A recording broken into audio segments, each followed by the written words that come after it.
স্পষ্ট ভাবে জানিয়ে দিতে চাই, উত্তরবঙ্গের মাটি যদি কোনো কুলাঙ্গার আল্লাহর নবীকে নিয়ে কটূক্তি করে তার গর্দান নামাই দেবেন।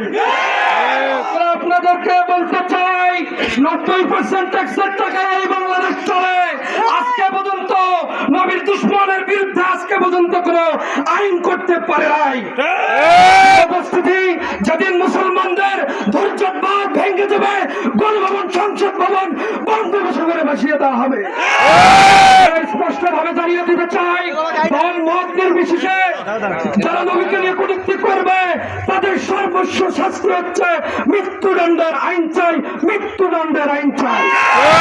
আপনারা দেখেছেন 2013 সাল থেকে এখন পর্যন্ত আমাদের নবী প্রেমিকরা রাস্তায় জীবন দিয়েছে, রিমান্ডে গিয়েছে, জেলে গিয়েছে, আইনগরে গিয়েছে, তবুও মুসলমানদের ট্যাক্সের টাকা চলার পরেও তারা নবীর দুশ্মনের বিরুদ্ধে একটি আইন পাশ করে নাই।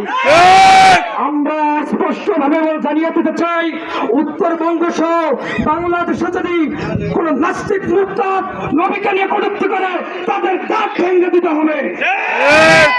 ফাঁসি ফাঁসি ফাঁসি চাই, রঞ্জনের দড়ি কালে। সম্মানিত তৌহিদ জনতা, আপনারা জানেন গঙ্গাছড়ায় রঞ্জন নামে এক যুবক আমাদের প্রিয় নবীকে নিয়ে কটূক্তি করেছে।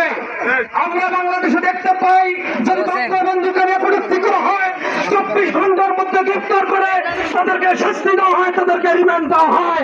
আমরা দেখতে পাচ্ছি 90% মুসলমানদের দেশে আজকে নবীপ্রেমিকরা অনেকেই আজকে রাস্তায় নামছে না, আসলে তারা মুসলমান নয়, তারাই হচ্ছে মুনাফিক। আমি আমার সংক্ষিপ্ত বক্তব্য শেষ করছি।